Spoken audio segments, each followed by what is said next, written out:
From the national headquarters of RT America and our nation's capital, hello again, everybody. I'm Rick Sanchez, and here we go again. Tonight, there is trouble brewing between the United States and Russia on the question of Venezuela. President Trump, with the support of Republican lawmakers, is sending signals that the United States will interfere in Venezuela's internal politics, and they're talking about doing something like this brazenly, publicly.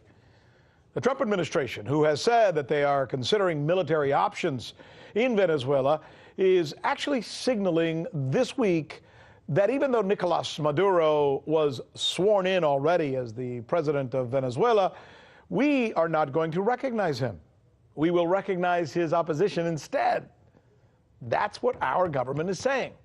Now, regardless of what you may think of Venezuela and its very left-leaning politics, and trust me, there's plenty to question there, we still have to ask ourselves if it's the U.S.'s place to go around the world choosing another country's president, right?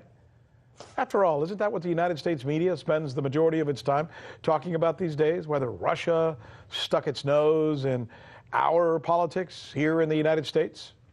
Here's Russian Foreign Minister Sergei Lavrov sending Washington today what appears to be almost a warning.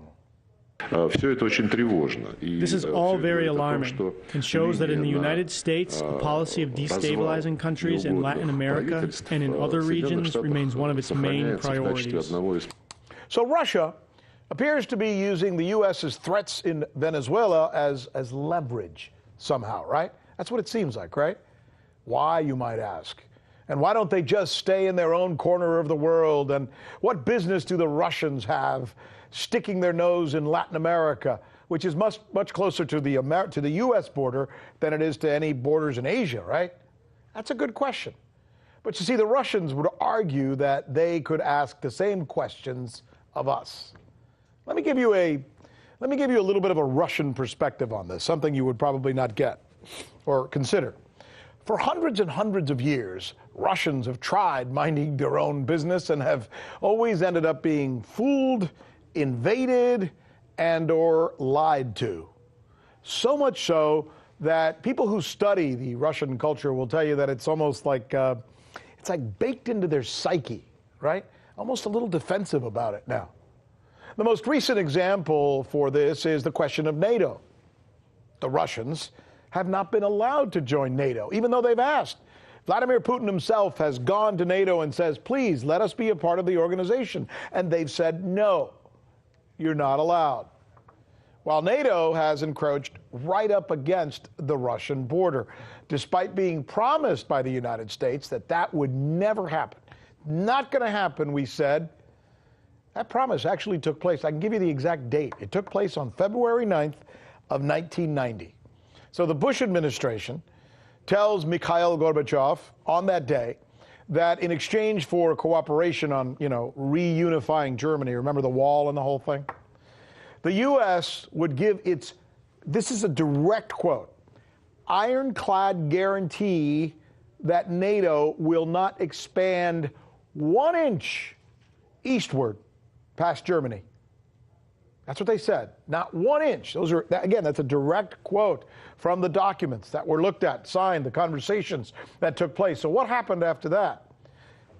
Come with me. I want to go to the wall and I want to show you something so you can kind of understand how this all works.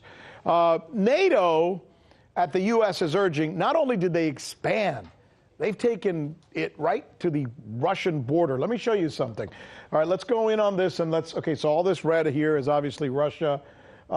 There is Estonia and Latvia. Everything you see in green here is NATO, right? So here's Estonia and Latvia right up against the Russian border, right?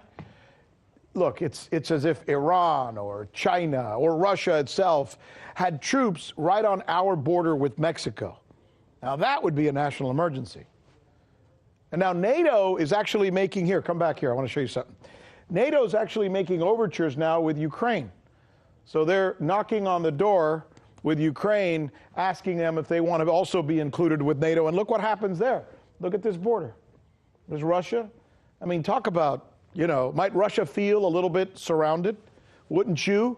Might they be asking giving the United States a taste of their own medicine with Mr. Lavrov's comments about the U.S. interference in Venezuela. Is that what's really going on here? We ask. It's no doubt a question that is worth asking.